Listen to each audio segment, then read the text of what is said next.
Hello, welcome to Rob, Ryan, Red, the Wrexham podcast brought to you by Red 10 People Development. On today's show, we will look at Wrexham's registered squad for the rest of the season. We will wonder just how much is that squad worth? And of course, we will look ahead to QPR this weekend. All that and more on today's show.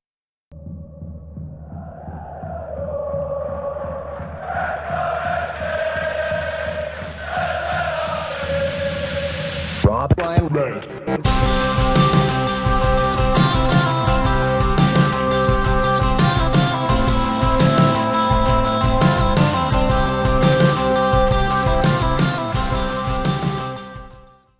Well, Nath, when we got promoted to the Championship, we said one of the perks was we're in the FA Cup third round and we get international breaks. We've had an international break. It feels like it's lasted forever. How are you doing? Have you had a nice break from football? No, I've been working as hard as ever, but yeah, international breaks just drag, don't they? And there's another one next month, and is there one in November again? It's good, isn't it, if you're a player and you're not an international, because you go, right, that's a break. Plenty of Wrexham players that go, all right, okay, I can recover, can rest. And I think it was interesting, and we'll obviously get onto QPR, but good chance for Josh Windass to recuperate, a good chance for some of the other injured players to get some rest and recuperation, some TLC back into whatever is hurting them and not miss any game. So that is a positive. For Phil Parkinson, that is a positive. For us, it absolutely drags, to be honest. But I've been all right. How have you been doing? You must be buzzing because, as long-time listeners will know, it's Bake-Off season again. So you're in your element. Yeah, I did not watch Wales versus Canada on Tuesday night because I was watching another flat performance instead inside the Bake-Off tent. It's been nice. I've booked the week off work, my birthday on Friday. When the pictures come out, you always look towards which game is your birthday game. QPR at home for me this year. That will be hopefully a nice way to celebrate. But yeah, I've just enjoyed a detox, deleted social media for the week as best as you can. So I feel so out of the loop. We've had messages going off in group chats about Norwich tickets and stuff like that. And I've been blissfully unaware to all this. Dele Alli apparently was signing him. I've not seen any of it because I'm not on social media. So it's been great. It's been great to be off that. I do highly recommend it. But yeah, we're getting back. I just thought you were ignoring me. That's all. I thought that was the explanation. I just thought he's ignoring me. I'm off social media and I am ignoring you. They can both coexist. So yeah, no, it's been great. And yeah, the football back this weekend. Like we said, we will look ahead to QPR at the end of the podcast and we will, debate how many of our new signings will we get to see in action. If you missed last week's podcast, we had guests for Dom Hyman, Isa Kabore and Ben Sheaf. So if you want some expert analysis on them, last week's podcast, Rob Brown Red on all the socials. I've got a couple of things to say. Very well, I remember them in order because my brain is sort of like in the Simpsons movie where the monkey is hitting the sort of the tambourine or what are they called? The cymbals or something like that. Either way, you can tell my brain's going 10 to the dozen. Dom Hyam, I thought it was interesting that Blackburn did a video on, I think it was their own channel, explaining why they sold him on deadline day. And they said that, look, Wrexham had bid, to use their sort of words, like not over the odds, but Wrexham had made an offer that they simply couldn't refuse. I thought it was interesting. They'd already rejected bids in advance of deadline day. And obviously we were moving for Zach Viner as well at Bristol City, and 3 bids rejected there. 2 bids rejected for Hyam. So I thought that was quite interesting. I'm not sure that really placated Blackburn fans, and you'll understand why if you listened to last week. They were very much pissed off, for want of a better phrase, to let him go. A lot of people were asking, did you get a bigger plant pot for your overgrown plants? Should be able to see that. I've got 2 plant pots. People will be tuning off again here. There's a plant and a smaller one on my desk. There's also a very big plant pot for the other one. And also, I thought it'd be a good time, because I was meant to do this last week, but I misplaced it. This book, if you're viewing it, if you're not, I will explain to you. This book, Kerry Evans, Stronger Than You Think, the autobiography. Kerry, obviously very familiar, a familiar face to a lot of people at the club, pre and post takeover, was one of the first people that Rob and Ryan were urged to keep around. Do not let this individual leave or get forgotten about or not looked after. And yeah, I mean, I will say the only thing that I don't like about this is that it's a hardback book. Actually, inside the pages I like, but hardback books don't go anywhere on my shelf, unfortunately. I do not own any, so this is a rarity for me. But I thought, look, very nice as well. On the blurb, you've got testimonies from Rob and Ryan, it's great that they've lent their support to the book, and it's a really interesting and at times really sad and at times really inspiring book about Kerry, growing up with cerebral palsy. And I don't know, I was reading it was as much about Wrexham as it was kind of just like representation Yeah. for other people that have cerebral palsy, and I think for Rob and Ryan to lend their support to anything is just the kind of little nudge that you want to see people like Kerry and others in the community get. So would highly recommend. I mean, I don't know, you can get it from everywhere, can't you? Anywhere you could buy a book, you can get it. So Kerry Evans, Stronger Than You Think.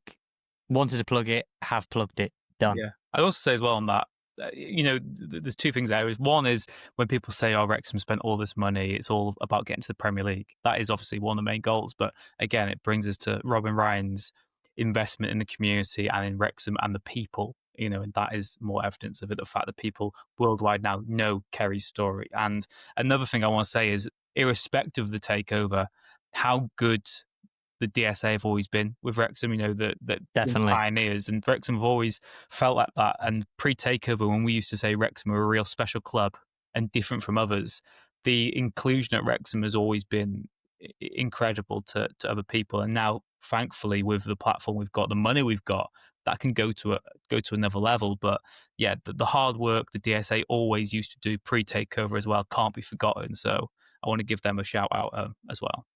Rich, while we're just chit-chatting, I've also been watching the Necaxa documentary, and I have to say I've enjoyed it, not least because it's a chance for me to practice my Spanish, and Eva Longoria is much better than me, but not, completely fluent that she's, speaking at 100 miles per hour.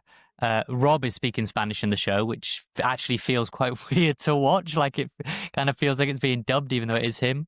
But again, that's got a similar flavor of, right, here is a player who has suffered a really disastrous injury. I think it's like to his ankle, and they're interviewing his parents, like sat on almost like lawn chairs outside, and they're crying about how serious the injury was and going to a specialist. And then they go back to the family home in a maybe impoverished area and stuff. I actually quite enjoyed it, and I'm still going through it. So if you haven't watched that and are a little bit skeptical, I would say watch that. So book, TV show, anything else we need to plug and sort of throw our support behind, the Triple R stamp of approval, and anything else? Well, I went to see Goldie Looking Chain on Friday night, and I bumped into someone from Ballot who listened to the podcast called Ricky on the way out.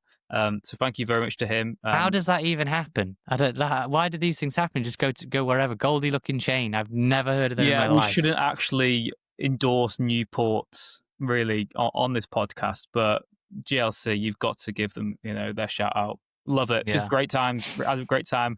Went with my dad and one of my best friends from school, and it was brilliant. And again, also, on chit chat before we get to football, shout out to my dad for redoing the kitchen worktops while I was here, because I've never seen a man get so angry and having to contain it because he's doing a job for a loved one. So yeah, thank you very much, Dad, for that.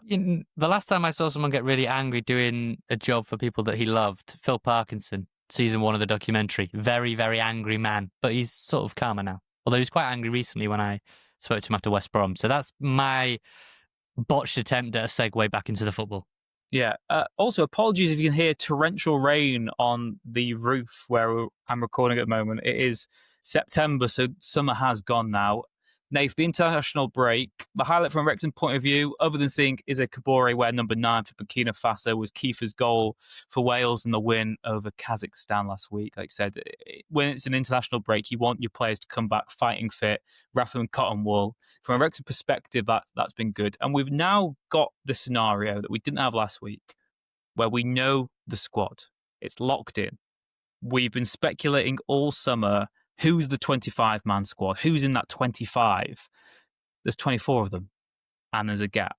And we put a graphic out. Owen O'Connell, who was one of the 5, he is now left. He had his contract paid up. He was a free agent. He went elsewhere. The 4 left then. You've got Danny Ward, long-term injury. Ollie Rathbone, long-term injury. Andy Cannon, long-term injury. And Jay Rodriguez, long-term injury. The fact there's one space open causes a lot of speculation. I think unanimously people would say it should be Ollie Rathbone's, but then Danny Ward's our number 1 goalkeeper. That's an interesting dynamic. But it does feel like Parky's kind of saying, whichever one of you gets fit first can have it. Do you agree? Yeah, well, I have to say I was surprised that Rathbone wasn't in it. I thought even with the injury, I guess he's been one that's maybe snuck under the radar a little bit, just in terms of how serious that injury has been. We said recently, didn't we, that Andy Cannon was due to be out until at least January. And I thought a conservative estimate for Danny Ward after his injury was 4 months to really, really bad. The end of the season, he doesn't feature again.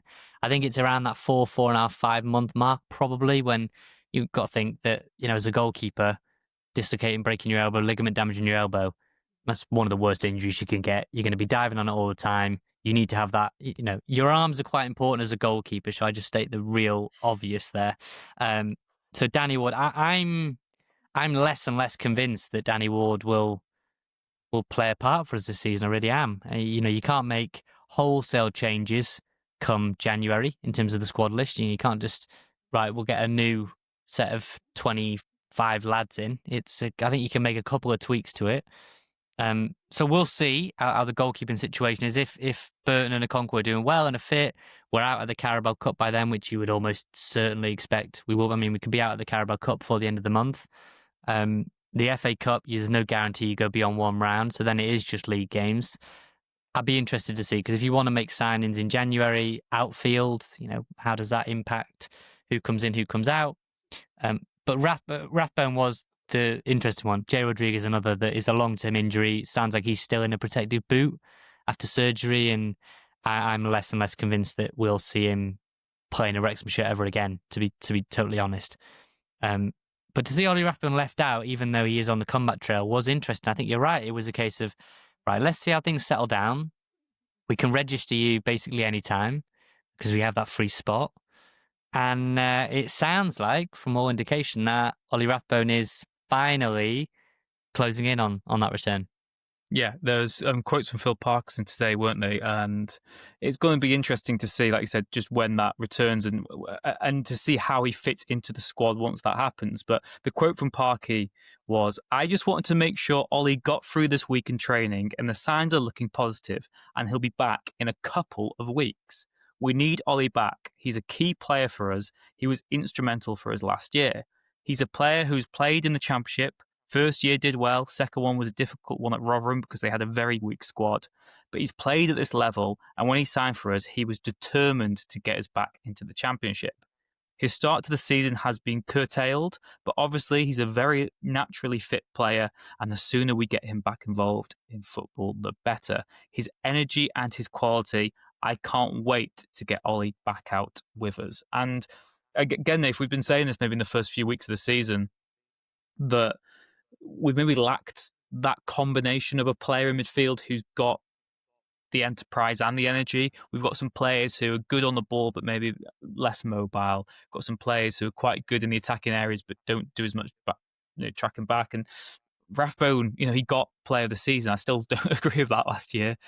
Sorry about that. But he is a huge asset to this Wrexham team. And again, he's one of the few Wrexham players who has got that Championship experience. I know we've now added to that in the window, but of that group who had got us here in the first place, he was one of the few that you'd say, I'm looking forward to seeing him in the Championship. And again, no disrespect, but seeing how well George Dobson's adapted to this level, it's very exciting to see, what Rathbone can offer. But I suppose the question is, Nath, it feels like Rathbone's coming back.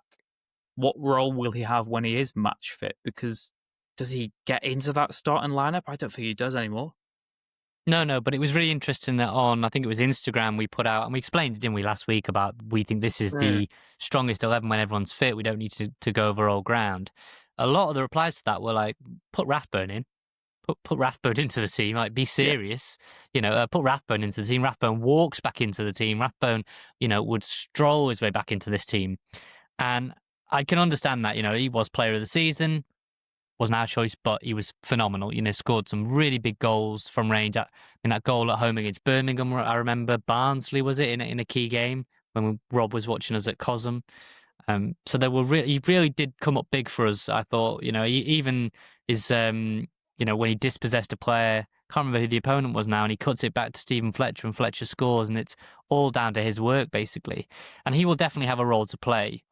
But I just think fully fit Lewis O'Brien, Ben Sheaf, and it's difficult, isn't it? Because we're saying Josh Windass might be in that midfield, but if he's not, Rich, is Ollie Rathbone among your best three midfielders? Probably.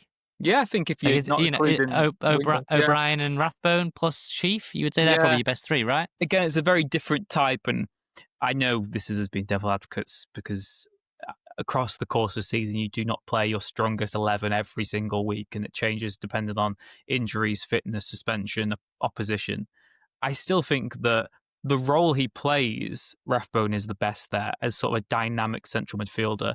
I think you got Matty James and Ben Sheaf, who are both excellent holders. Okay, O'Brien is the one who can do everything. He's incredible. I think in terms of someone who gets the ball and drags it forward and just gives you that burst of energy, Rathbone is alone in that category right now because Cannon's not there. And then Windass is sort of your kind of number 10, plays just off the striker quite a lot as well. So I think Rathbone's got a unique skill set. He's still got a lot to offer this Wrexham team. And us saying that he might not be in the strongest lineup does not mean he won't play a lot of games, and doesn't mean that we think he's crap. He's got a lot to offer this team still. So Which is it's a 9-man bench. It's a 9-man bench, and you can make 5 substitutions. One of which is probably never going to be your goalkeeper. You hope it's never your goalkeeper. I know it wasn't Millwall, and that was slightly contentious in the eyes of Millwall fans because we used a concussion substitute. Had a couple of messages about that. It's like, why were Wrexham able to use a 4th substitution window? Because it was a concussion substitute. That doesn't count. That's seen as like an additional, an extra. And also Millwall would have been allocated, say that had happened in the 10th minute and it had been a concussion substitute, Millwall would have had an extra substitution, available to them, right, for concussion, where it needed. So we did need it at Millwall, understand that, but we didn't need it in the previous games against West Brom, Sheffield Wednesday, Southampton. So really, you can make 5 substitutions from 8 players each match day. And more often than not, you want to make 5. I think, as a manager, people might disagree with this, but yeah, I know it used to be 3 substitutes. I think you would always want to, if you could, make every single possible substitute you could. And hopefully the drop-off is not so severe. If the drop-off is severe, you're not going to change 5 players and then have significant drop-off every time. That wouldn't make any sense. That's just blowing the game. But if the option is, I don't know, taking off Ben Sheaf with 15 minutes to go to Matty James, is that a major drop-off? Taking off Ollie Rathbone and putting on George Dobson, is that a major drop-off? Or before the arrival of Kabore, Longman to Barney, or Barney to Longman, or if Hyam came off and Max came on, or Max came off and Hyam came on. The idea now is, okay, certain people are irreplaceable. If Kiefer Moore comes off, you're just going to have to live with the fact that no one can do what he can do. And I know what you're saying about Rathbone, a very specific skill set. But there's so much depth now, I think, that there is a lot of quality depth pieces. A Sam Smith, a Ryan Hardy, only came in this summer, and we're saying he's 3rd choice or 2nd choice. Or you've said it, you would have Nathan Broadhead on the bench. Welsh international that could come on and impact the game. And I think that's where maybe in the first few games, our depth hasn't cost us, so to speak, but it hasn't given us that push when we need it. It didn't give it us at Southampton. I mean, the depth of West Brom, I think, showed itself in that game. They brought players on and within 60 seconds they scored. Sheffield Wednesday, that was probably more of a tactical flaw. But even then, we didn't make many substitutions and the midfield was completely flogged by the end of it. They were all on the back at the end, dead on the feet. And against Millwall, I don't know if it was so much the substitutes that made a difference or just the tactics. We were clinical with the players that we had starting. So depth is going to be a massive factor when you get into what is coming up soon, Rich. It's Derby on Saturday at the 28th or whatever it is. And then it's Leicester, I think, on the Tuesday. You've got Reading coming up soon on a cup game on a Tuesday night. You've got QPR this weekend. Between now and the next international break, you've got a flurry of games. And obviously, if you beat Reading, you're into the last 16 in the Carabao, and it'll be another game in midweek. So, you are going to need players, especially when the likes of Windass, Broadhead, Kikache have all gone down with injury in the first month. So there'll be more injury. George Thomason hasn't kicked a football yet for us.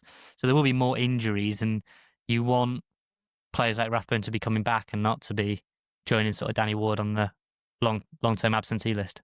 And again, if you're now saying that everyone who got us promoted is sort of the second string, what a position that is to be. Your player of the season is now maybe your fourth or fifth choice midfielder. So we are eating good, in North Wales. We are being spoiled. This team is incredible. And again, since, the end of the window, we've added 3 senior signings, a new backup goalkeeper, and then Rathbone will be the archetypal, like a new signing, having him back when he's fully fit. The others, remains to be seen if and when we will see them play for Wrexham again.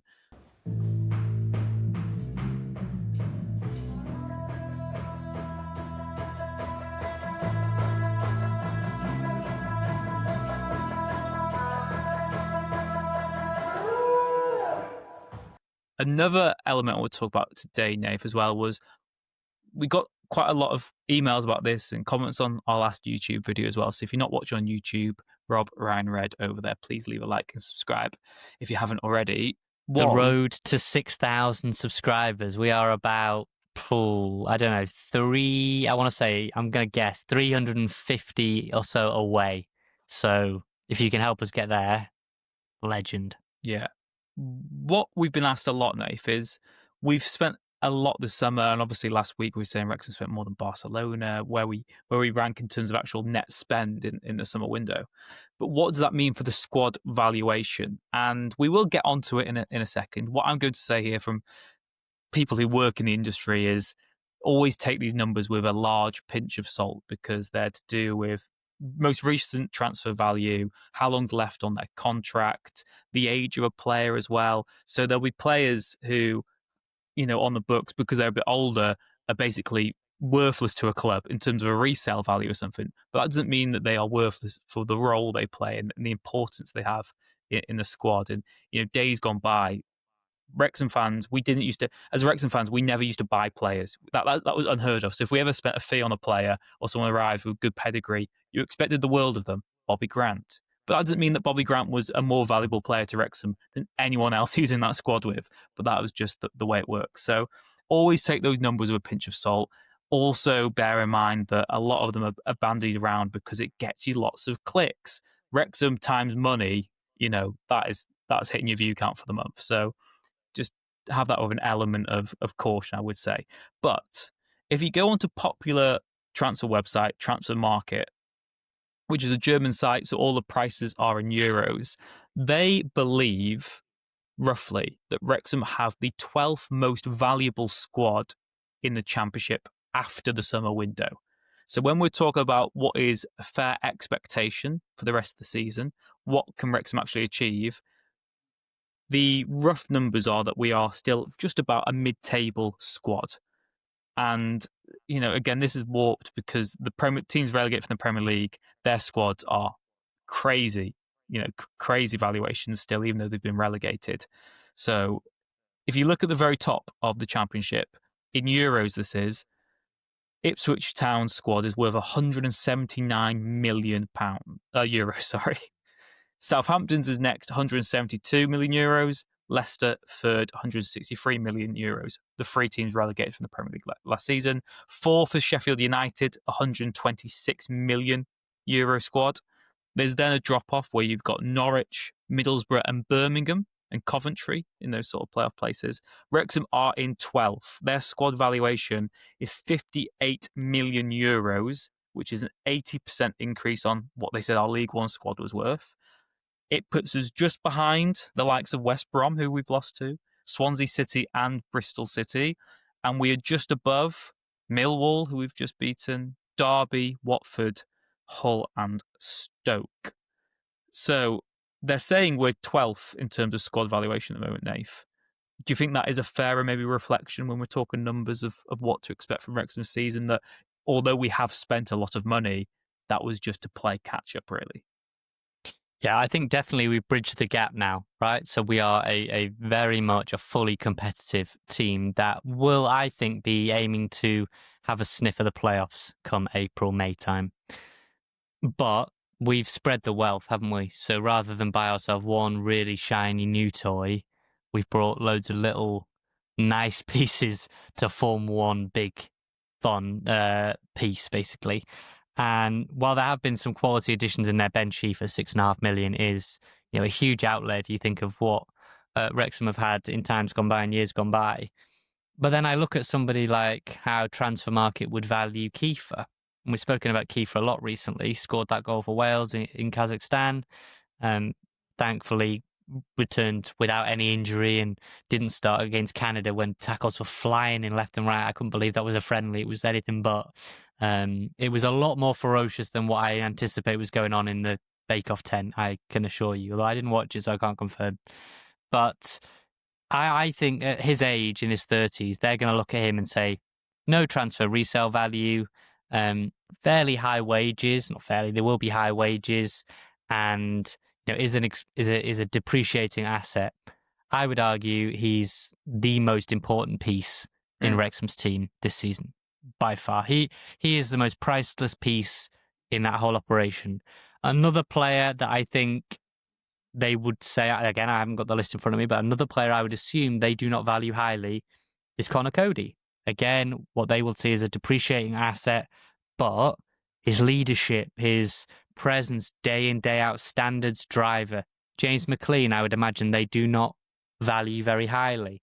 Just trying to think of others in there, whereas I would imagine they would rate someone like, I know we've got him on loan, but say Issa Kabore very high. We haven't seen him play for Wrexham yet, so we don't know his value. Perhaps even somebody like Ryan Longman, Ryan Barnett, again, they might be higher, so to speak. Jay Rodriguez, who's not kicking a football for us, based on his pedigree, will either be really high or really low. It'd be probably two extremes there. So I think there's always that saying, isn't there, that old chestnut Rich, that, if I have this water bottle, and I know you have one, but let's just play pretend here for a second. This Wrexham Gatorade water bottle, and this is the only one in existence.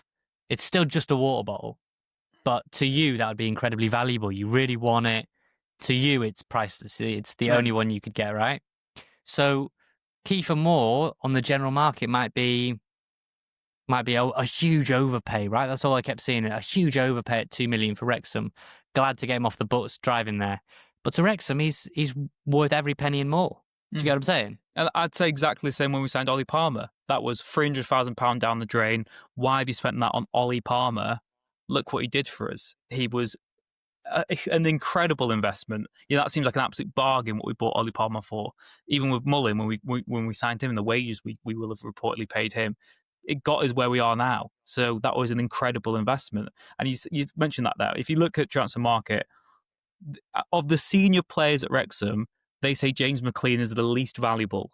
He's our club captain, and what he means as a player and as a person to this Wrexham team is priceless. He's one of those people who's been there now since League Two as well, so he's a bit of the continuality, and he's one of those players who is one of the longer serving players. So that's obscene. It's silly. You've got players, they say the most valuable player is Callum Doyle. They say it's 15 million euros he's actually worth, Callum Doyle. And you could probably agree with that. You could probably agree with that. You could probably agree with that. As that, I think that is largely a matter of fact. He is the most talented. He's coming from the highest level.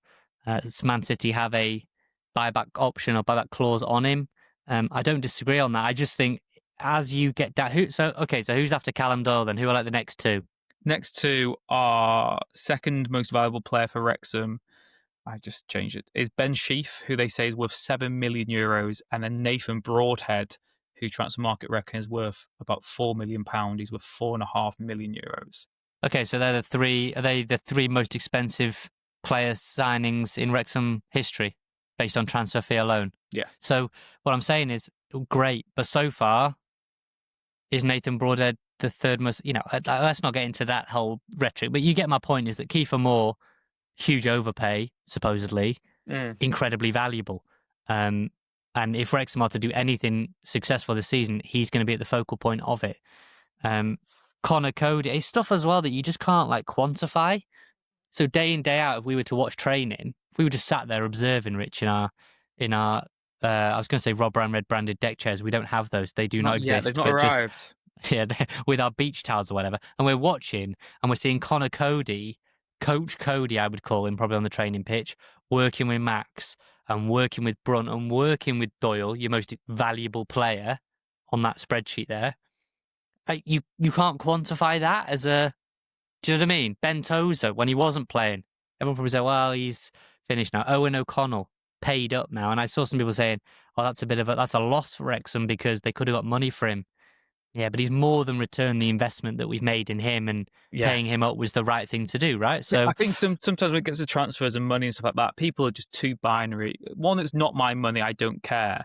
And it's also like the guy's got us to where we are. He's had his worth. His worth doesn't have to be a resale value, and transfers aren't always about that, particularly in the lower leagues when we're trying to get to the next level. They have done their job, and it's not always about, oh, can we resell this player and make a huge profit? We're not playing Football Manager. We're not playing FIFA Career Mode. That's not our problem right now.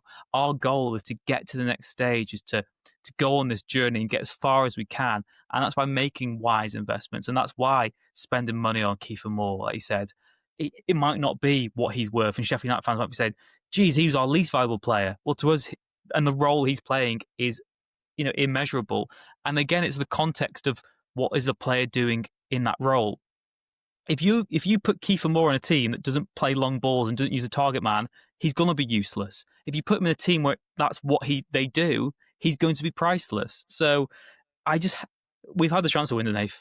I hate modern football transfer talk and everything about that. I really do.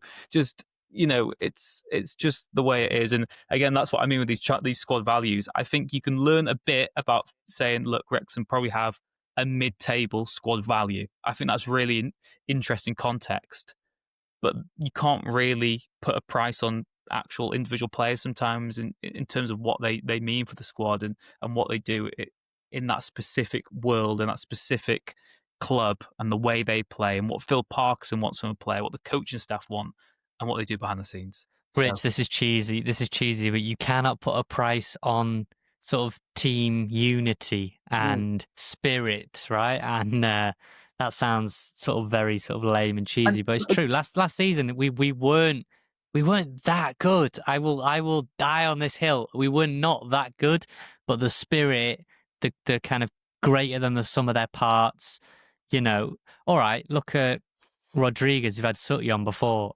like previously, and he said that he's a big defender of, he's leading the J. Rodriguez fan club, and there's been a lot of blowback, but he returned the investment we made. He helped get us into the championship. So the money you get from that, Sam Smith helped get us to where we got to. Same for O'Connell and others, and Tozer got us into League Two, and others got us into, If you don't sign J. Rodriguez, you're not in a position to sign Kiefer Moore this summer.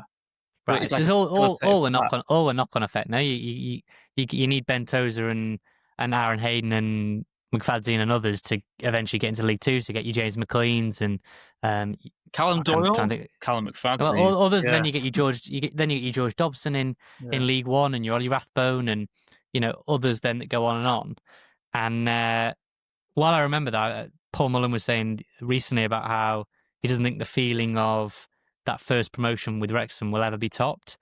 And I was thinking about that recently, and I agree with him up until the point that I do just wonder how close it would get if and when you ever got into the Premier League. That is what they call in the UK the £100 million game. That is, and it's more than just money. It's like you've made it to the top of the mountain, and that is, a huge moment for Wrexham and for this whole project. People hate that word, but like the whole project has been geared towards, can Ryan and Rob take a team from Division 5 to Division 1?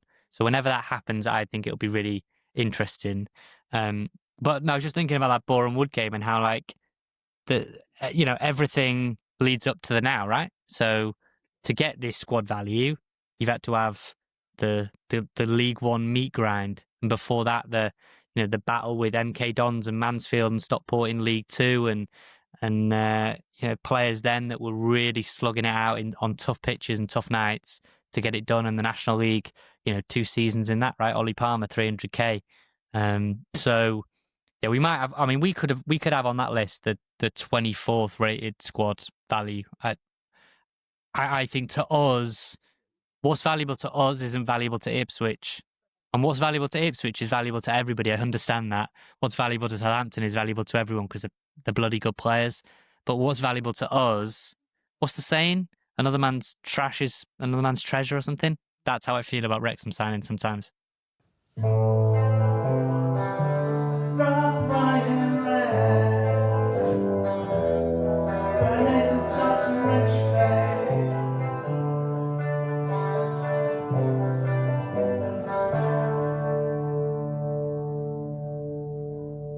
Right, Richard, just taking a step away from the football, and no, we're not going back to plants or bake-off or books or Necaxa or whatever. It is Wrexham related. The ballot. I'm not salty here. I've already posted about this. I've missed out on every ballot I've entered so far. So I am 0 for 4. Got that email this week. No to Birmingham, no to Oxford, no to Coventry. So that was a Friday night game, a Wednesday night game, and a Friday night game. Others have been even more unlucky than me. 0 for 7. I think other people were posting about Andrew and a couple of others who got in touch. And it got me thinking about the prospect. If you're 0 for 7, surely there's every chance that you paid £50 for the membership, or 25, 30, whatever it was. Surely a lottery, while I guess in theory fair, there's every chance that you are remembered to go to no games. You could miss every single game all season. And before we get on to people saying, just go away, just go to Norwich, just go to Southampton, well, I'm going to those games. I've been to Southampton. I went to Millwall. Preston, I went to that. Now, I know I'm in a position where I'm fortunate, maybe through work or through people who listen who sometimes have spares that they can offer me. Understand that.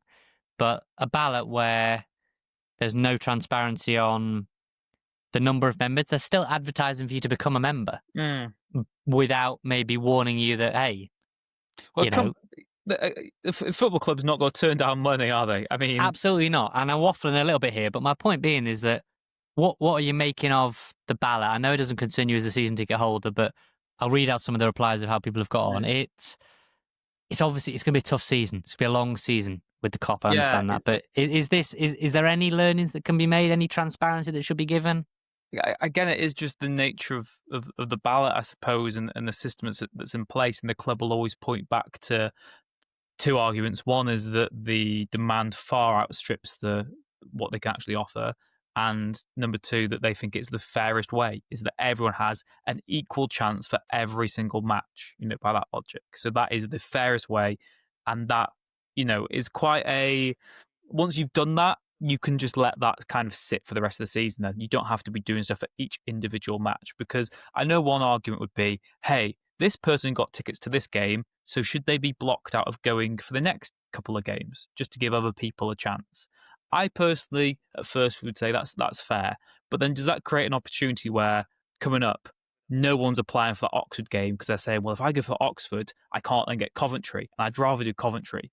So you then create another problems. And again, how maybe do the club actually police that if the person gets accepted for this one, that they can't do other ones? Maybe it's quite simple at their side, but I would always say that, look, the club will come back and say, whatever your argument might be now, I think the club will come back and say, each game, every member has an equal opportunity to get a ticket. And surely that means that by definition is the fairest method. And not necessarily saying I don't agree with you there, because by the logic of a ballot, everybody is randomized. Everybody in theory has the exact same chance. My thing would be, and I would put this to anyone on the fan advisory board or anyone who's listening to the club, is you're going to cop a lot of heat every time you do these ballots. It was 5 at once this time, and if you missed out on all 5, then you go, "Poor, I'm not going to watch a Wrexham game until potentially November." Now, when the next ballot comes out, it'll be another 5. Can you explain this then, please? Because obviously I'm not in the ballot. So when you went as a member, yes, they open up the ballot for 5 individual matches, and do you have to apply for each one of those individually? You have to apply for those individually. You give a first choice and a second choice. Okay. So you get one ticket for your membership. You say, my first choice would be the Mould Road. My second choice would be the Tech End Upper or Tech End Lower or Wrexham Lager Upper, Wrexham Lager Lower, whatever. Those are your two options. And if you are successful, you will be charged. So if I'd have been successful for 5 of those games, Okay. I'd have been charged 5 times £26 ticket, the adult ticket, and that would have come out of my bank. And obviously I didn't get any, so I didn't get charged anything. Okay, so your application is for 5 individual one-match applications. But yeah, so you would make 5 rather than all applications. 5. I made 3 applications because of work. So I applied for Birmingham, Oxford, and Coventry. QPR, I'm working this weekend, unfortunately. And what's the other one in their Derby, which I believe both you and I are working that day. So I applied for the 3 out of 5, like I say, individual. So in theory, you've given them 2 options. They've offered you 2 chances. Well, where would you like to sit? Nathan would first like to sit in Mold Road or whatever, or the Tech End. There's no availability there. He's also said he would be willing to sit in the Wrexham Lager Upper. There is one there. Bosh, congratulations, you've been successful in the ballot. In theory, you're going to cop heat every single time you hold a ballot, every 5, and it's probably going to be this new thing of like 5 games here, 5 games there. The club can just get a lot of it done at once, right? And go, right, we're essentially block booking these dates out. But I think for the fan advisory board, or anyone who's listening, you might get a little bit more leeway by saying, right, there's this many tickets available each match. There's 1,400 tickets, or there's 1,600 tickets, or there's 2,000 tickets. Whatever it is that's available, you just putting a number there saying, right, this is how many we're balloting for. This is how many we've got to ballot for, 1,200 or 1,300, whatever it is. And this is how many members have either applied. So I don't know, let's just say Birmingham City, big game on a Friday night. A lot of interest in that Hollywood derby and all that jazz, all that razzmatazz. They might say there's 1,200 tickets available, and there have been 8,000 membership, 8,000 ballot applications. Now, if I miss out on Birmingham, which I did, I'd be disappointed. Of course I would be. But I can understand it when I see the odds are, 1,200 and 8,000. There's part of me goes, you know what? My expectations are very low. If I get it, I get it. And if I don't, I don't. Some might say that's just implied anyway. You just expect there to be loads of members. What if there's a big game coming up? I don't know.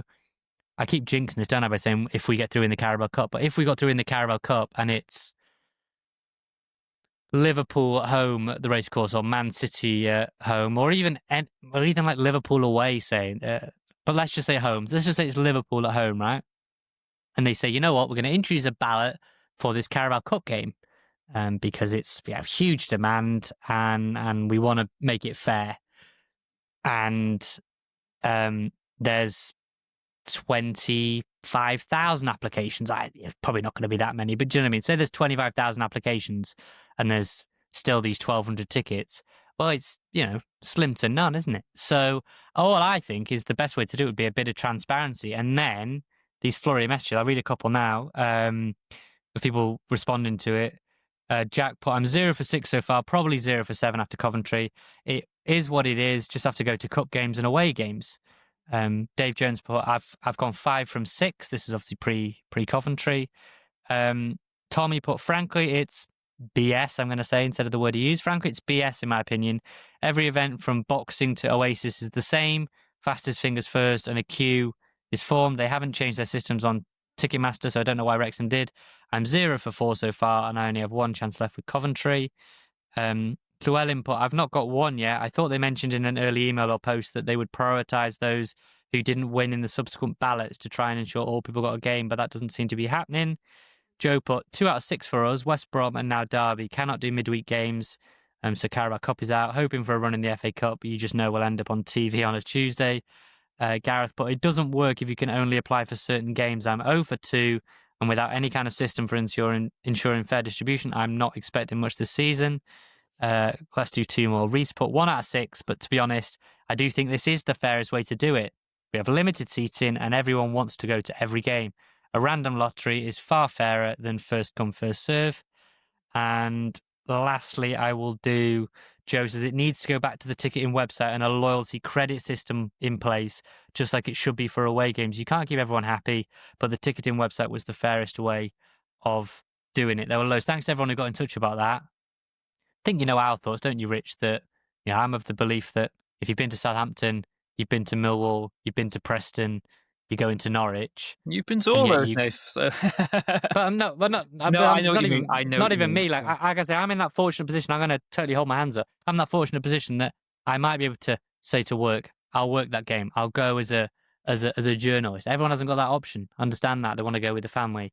But like if you're trekking to Southampton and Reading away last season and whatever, I feel like we're the only club that doesn't have a loyalty scheme, and they're not perfect either. Don't get me wrong, but right now this feels the fairest way. I understand that I'm waffling a lot here, but I think a bit of transparency can take the heat off a bit, because you can't change the fact there's 10, 20, 30,000 members now. That's and more are buying into it, right? But you can go, the odds are 1 in 12 or 1 in 10 or whatever that you're going to get it. And maybe it'd just be me, but others might go, you know what, fair enough then. I just keep my expectations at an all-time low, and if I get it, great. If I don't, I don't. But I feel like people are getting their hopes up because it's this idea that, if you didn't get it previously, you're probably going to get it next time, and you're not getting it next time. I think from my point of view, what I would say is keep the current system, but be transparent on, like I said, that wording someone replied with. Because at the start for me, I remember reading, I swear I read it, that they did say if you miss out on some games, you'll be prioritised for other matches. I would like to see some actual workings of how that's being put into place, because it doesn't maybe quite seem to come across that way. Maybe it is in place, I don't know, but that's it from me. But we'd love to hear your thoughts on this one, so let us know. Well, yeah, so I was just going to say to anyone in the YouTube comments or Spotify comments or emails, if you follow another team, and we've had this a little bit with like the Green Bay Packers or whatever, and big up NFL season, I'm very happy that's back now, NFL Red Zone. Sort of inheritance, didn't we, as well? Where lots of people from American sports particularly were able to say what they had in place there. Yeah, but whether it's Australian or New Zealand, wherever you are in the world, how does it work there? Is it because I know like some places have socios and fans and members. We're not reinventing the wheel here at Wrexham. But I'm just curious: is it in terms of loyalty points or? And even then, some loyalty points drop off if, you have to collect. There's all things you can moan about as a fan. And I really hope this isn't coming across as a moan. It's just a transparent, airing out of a lot of people's frustration, because a lot of people want to get to the games and, ideally we get that cop stand built, which is still dealing with red tape in mid-September, which I think is a bit farcical personally, but there we go. That's probably a story for another podcast, Rich, because we're rambling on. But just let us know in the comments or on email your thoughts on the ballot, ways it could be tinkered and improved, and how it's done elsewhere at other teams, because Wrexham can and should learn off others. I see a podcast called Rob Ryan Ray. It is an Nathan Salt and Richford.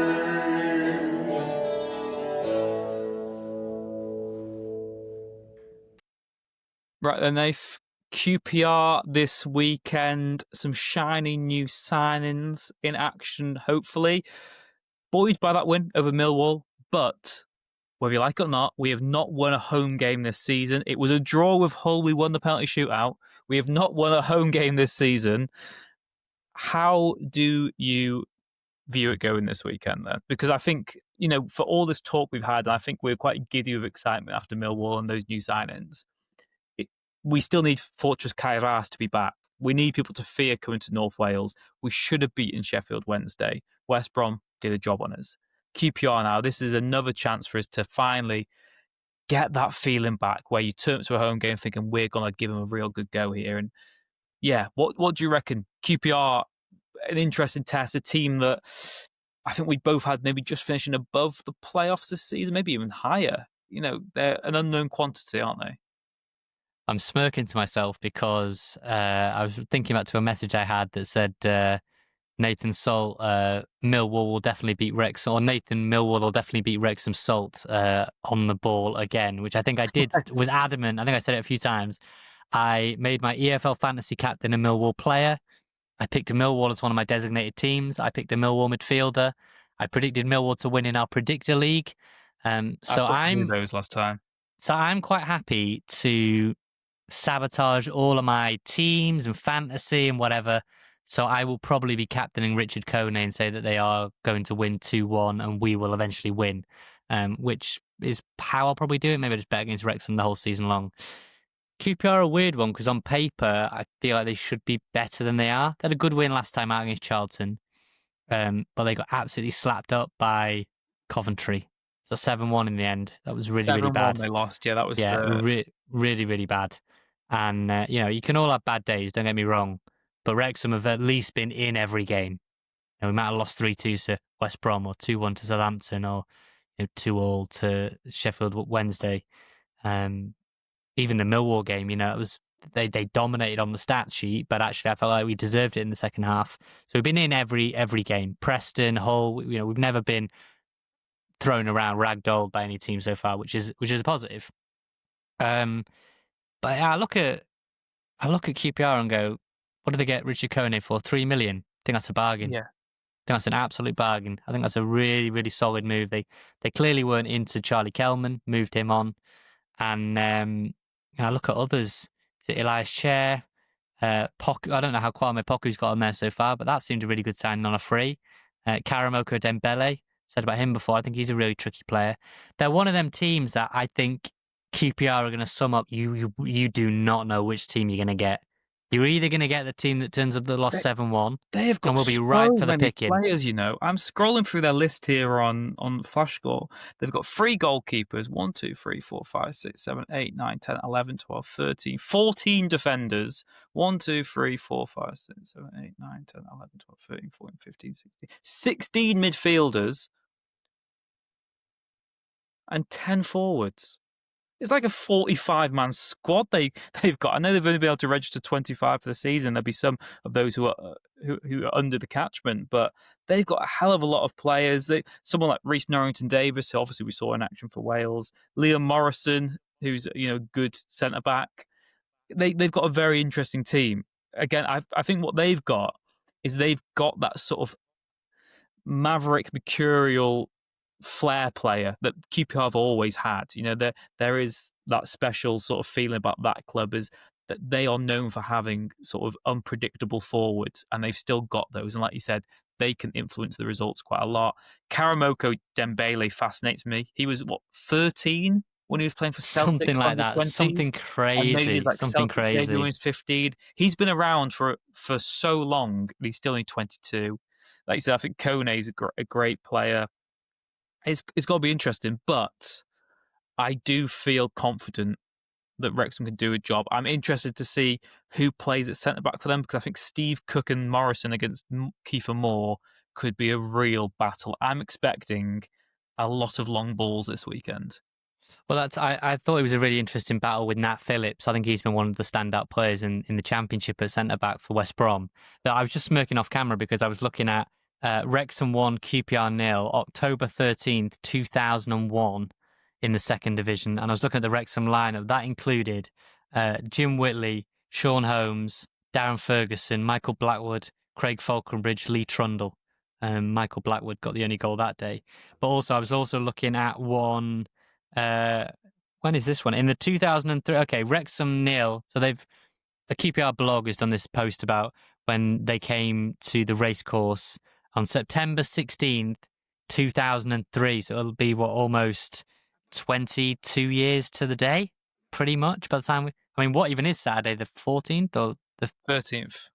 13th, okay. So this is September 16th, 2003, Wrexham 0, QPR 2. And this is the Wrexham team. We had Andy Dibble, Sean Petchich, Brian Carey, Dennis Lawrence, Carlos Edwards, Jim Whitley, Darren Ferguson, Lee Jones. Is it Armand 1? I'm forgetting now. I'm doubting myself. Armand 1, I think. And Chris Llewellyn. And the last one's escaping me. P. Edwards. It's escaping me. P. Edwards. But anyway, that was the Wrexham team that day. And looking back to that, I remember when I was a mascot and I was in the dressing room and it was the likes of Brian Carey, Big Bry, Dennis Lawrence. And I'll tell you what, Dennis Lawrence in his prime against Kiefer Moore would be a good battle, wouldn't it? in the physical battle. But that was the last time, I think that must have been one of the last times that QPR ever came to Wrexham, 2003. Beat us 2-0. I think it'll probably be a little bit closer than that this weekend, but it's so tricky to say. I'm expecting something akin to the Wycombe Wanderers season opener when we beat them 3-2. So I'm expecting both teams to score. It's difficult, isn't it? Because I still think defensively, I know we kept a clean sheet against Millwall. Really, that was one of the biggest positives. I still think, if we play Kabore or we play Hyam, I guess that's or the we question. stick with, what do you think the lineup will be? How many of the new signings actually go in? Because typically you'd say a new signing maybe needs a few games to get up to speed, particularly under Parky, but they've had a international break. They've had quite intense training. They've had time to work together on the training ground. What is your lineup? Obviously, a Okonkwo has to start in goal. Absolute locks we're going to agree on here. And you tell me if you disagree on any of these. Okonkwo in goal, Kakache at left wing back, Doyle at left centre back, Connor Cody as central centre back. They're locked. We can come back to the other centre back and the right wing back. Ben Chiefs had a full week. Yeah, Ben Chiefs had a full week training. He's got to play, I think, in front of the defence. It'll be Sheaf, O'Brien, and I would go Dobson. Sheaf, O'Brien, Dobson. And I would play... he's pushing to be available, isn't he? He might not be. Let's just say he's fit and he's passed the test and he's good to go. I would play Windass off Moore. So who's your right wing back? So my right wing back... So Kabore is coming back from Burkina Faso duty. They played Egypt yesterday, was it? Or I'm recording this Tuesday. I don't think he will start. So I think he will go with... I think he'll go with Longman. Go with Longman. And... I reckon Hardy and Moore up top, personally. I think he'll play Dom Hyam at the back. Dom Hyam's played every game in the Championship. We've already explained this. He is so experienced. I actually think for those reasons he'll choose Max as an option, as a chance to say, look, Max, we've signed this guy. Go out there and show me why you should be playing instead. We'll see. We'll see. We've got a lot of debate. We will see what Parky does this weekend when Wrexham take on QPR. Looking for that first home league win of the season. And we will be back next week to look back at whatever happened. And we will then be previewing a very appetising double-header as well against Norwich and Reading in the Carabao Cup. So thank you very much for joining us as always on Rob, Ryan, Red. Please do leave your comments below. Get your emails in as well. Let us know what you think about the ballot system. What do you think about Wrexham's squad wealth? What do you think about Wrexham's start to the season? Are there any players you're looking forward to seeing once the squad has all sort of gelled together? And as you were coming with the questions, I thought you were just going to stop at what do you think? What do you think? What do you think? Not about anything in particular. Just what do you think? Yeah. What do you think about week to week? What's in your brain, basically? On that note, please sign us out so we can go and have a lie down. Yeah, thank you very much as always to you, wherever you are in the world, for tuning in, for joining us. We really do appreciate all of the help and support that you continue to give us, even when we're waffling on about Bake Off and plants. I know it's not what you're here for, and I really do appreciate that you put up with that for some very bad football analysis along the way. Thank you very much to Red 10 People Development for the continued support of the podcast, and to Hypnotic, the Wrexham-based band, for the music, the stings you hear in the show. Wrexham versus QPR. We'll see you on the other side. Take care. A Wrexham AFC podcast with Nathan Salt and Rich Bay.